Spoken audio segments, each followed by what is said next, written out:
Ladies and gentlemen, welcome back to the other side of the corner and welcome to your latest Chelsea news. Fresh haircut, fresh trim. But why is this brother in the news again, ladies and gentlemen? Noni Madueke, he's in the news. Looks like he's clearing his name up about that incident that took place just before the match against Arsenal, just before the international break. Him apparently, supposedly, or is that even true anymore? I don't know. That's exactly what we're going to talk about. Storming down once he got substituted, leaving the bench area and storming straight down to the dressing room. He's clearing his name up, so we're going to talk about that. There's a lot that we need to talk about in regards to Pedro Neto, ladies and gentlemen. Another sensational goal, this time for Portugal. This near post finishes from Pedro Neto is just now getting ridiculous. This guy, we've got a lot to talk about him and a little bit of information in regards to Nkunku. But we start things off from this particular player, from this particular news, ladies and gentlemen. Madueke, Noni Madueke, Madman Madueke. What's going on? What's going on? Let's see all the, hustle and bustle that's taking place. Fabrizio Romano, Noni Madueke on criticism after his reaction to being subbed off against Arsenal. I literally went down the tunnel to go to the toilet and I came back 30 seconds later. I'm always going straight down the tunnel to go to the toilet. I'm always going straight down the tunnel to go to the toilet. So apparently every time he gets substituted, he goes straight down to the tunnel and he goes to the toilet. It's nothing major. Now, look, I mean, thank you, Noni Madueke, for clearing all of this stuff, I suppose, all the journalists that were producing. And we're going to go through what, the events that took place. But it makes me wonder, why did Enzo Maresca gaslight the fan base then? If it was just purely for toilet situation, for a toilet scenario, and apparently he does this always, then why doesn't Enzo Maresca know about this? Why did he respond the way he responded? Now, let's have a look at what was Maresca's response post-match in the interview when asked about this situation. And also, let's revisit who asked this particular question. It was brought up by Bobby Vincent, who covers Chelsea Football Club, and Bobby Vincent wrote this during match day. Madueke not looking too pleased as he makes way for Mudryk. Neto on the right now. So not looking pleased. So this is not fans making up any sort of stories about Madueke. This is journalists literally saying Madueke not looking too pleased as he makes way for Mudryk. So already the journalist saying that he wasn't happy that he got substituted. Then Bobby Vincent further goes on to say, in fact, he walked straight down the tunnel. So these journalists are trying to create or paint a picture. So hold that thought for a second. Let's see what Enzo Maresca had to say about that whole kerfuffle that took place post-match. Enzo Maresca on Noni Madueke reaction to being subbed. The problem is that when you change a player, they're never happy. We changed him. It's not only about Noni, it's about all the players. In that moment, we thought in a different way that Pedro with Timber would be more aggressive. So, okay, fair enough. You've explained why you've done the substitution, but they were asking you about Madueke reacting to be subbed. So why didn't you just say, Enzo Maresca, that it was because he didn't get angry because of being subbed or anything like that. He was just storming off to the toilet because the man needed to go. This is what I don't understand. Something in this story doesn't seem to make too much sense. And honestly, look, I'm fed up because this particular player, right, Noni Madueke, he's got a history of creating nonsense scenario at times. We will not forget that penalty situation last season. We'll not forget when he was injured or ill. He ended up going to the nightclub. We will not forget all the shenanigans that he does online, this, that, the other. All I'm going to say is that, look, you responded, you said you went to the toilet, you probably did. You apparently always go to the toilet once you get subbed out. I don't know what's going on. I don't know why Enzo Maresca just simply didn't answer in that manner as opposed to gaslighting the fan base. Bottom line is, Noni Madueke, please, brother, you've produced an assist for England. You've dropped a really good game for England against Greece. I hope you can maintain the consistency. That's all I care as a fan. And of course, look, when you're a lot of people ask me, should we just be focusing on the performances of a player? No, unfortunately, at this level, at this elite level, especially when you play for a top club, everything gets scrutinized. Unfortunately, everything does. This is the modern day era that we live in, where every single one of your movements will get scrutinized. Look at what Romelu Lukaku did to us a few seasons back. Look at all the different incidents that happen with a player, not just at Chelsea, but any other club, on or outside of the field. Everything gets scrutinized. So you have to always maintain at this level. If you don't like all of this scrutiny, then okay, don't be in this elite level. Play somewhere else. Play where this level of scrutiny doesn't happen. You play for a top club in Europe. You know this is the Premier League where every little bit of detail gets scrutinized.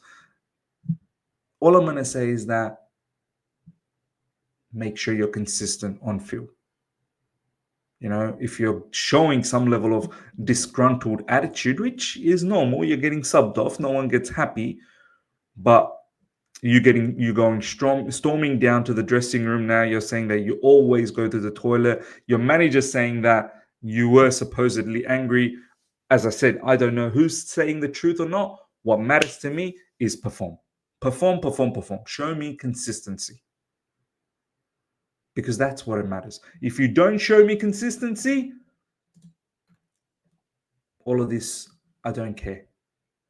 In fact, all of this then compounds on the fact that not only you're not producing on field, then there's all of these shenanigans that is happening outside of it as well. So, ladies and gentlemen, once the international break is over, and Noni Madueke, if you do get an opportunity to start again, I expect you to start performing on a regular basis and show immense level of consistency. Next up, ladies and gentlemen, Pedro Neto's game by numbers versus Poland. Portugal absolutely smashed Poland. I think it was 5-1. In the first half, I'm pretty certain it was 0-0. It was a boring first half. If anything, Poland actually looked like they were going to cause some trouble for Portugal. And I actually tweeted at halftime saying, and why is this Portugal team playing so rubbish? Obviously, Martinez, I forgot his first name, something Martinez anyway, the Portuguese manager, he's generally doesn't seem to play good football, but in the second half, he absolutely turned it on. Portugal turned it on, and Pedro Neto scored a brilliant goal off the back of Ronaldo setting him up. This is Pedro Neto's numbers against Poland. 74 touches, 54 out of 56 passes completed, 6 touches in the opposition box.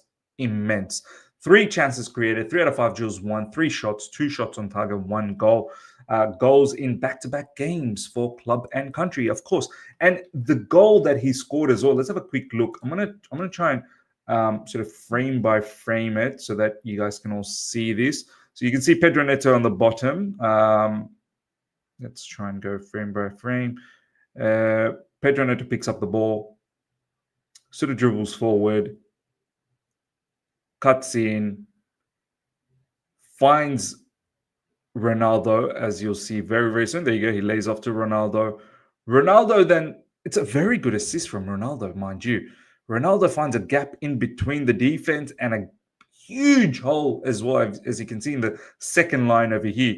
1, 2, 3, 4 defenders of Poland, and there's this huge gap. And Ronaldo beats this line as well, 1, 2, 3, 4, and he splits that defense, puts a lovely ball through, and Pedro Neto just knows exactly how to shield the ball, beat that defender that's behind him, let the ball slide through, and then he takes it with his right and he rockets a shot and into the back of the net. I mean, we've seen Pedro Neto do this in the Premier League. No, maybe not in the Premier League, but definitely in the Conference League, we've seen him do that.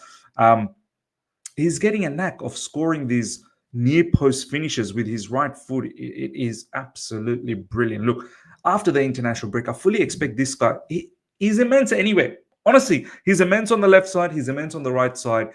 He might actually be more lethal on the right side because he's got the ability to cut in and then smack it with his left, like the way he did against Arsenal.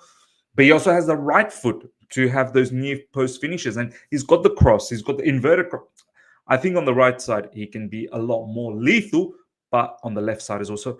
Anyway, after the international break, I actually fully expect this particular player to start featuring on the right side and maybe take Madueke's position. And then we have to think about who we want to deploy on the left side. Maybe it might be Jadon Sancho.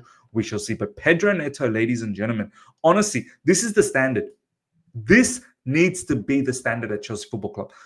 If you're not at Pedro Neto's level, then I'm sorry, you're not at Chelsea's level. Every winger, this is a message. This is a clear message from Pedro Neto that if you're not at his level, then I'm sorry, you're not at Chelsea's level. It's simple as that. No other winger at Chelsea is as good as him on and off the ball and on both flanks.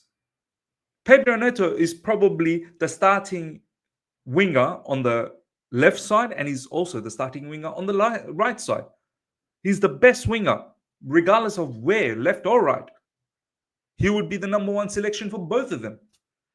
So if you're not of that level, I'm sorry, you're not Chelsea caliber for me. So I think that's the standard that we need to think about.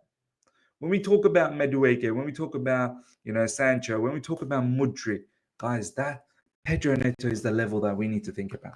That's the level that needs to maintain.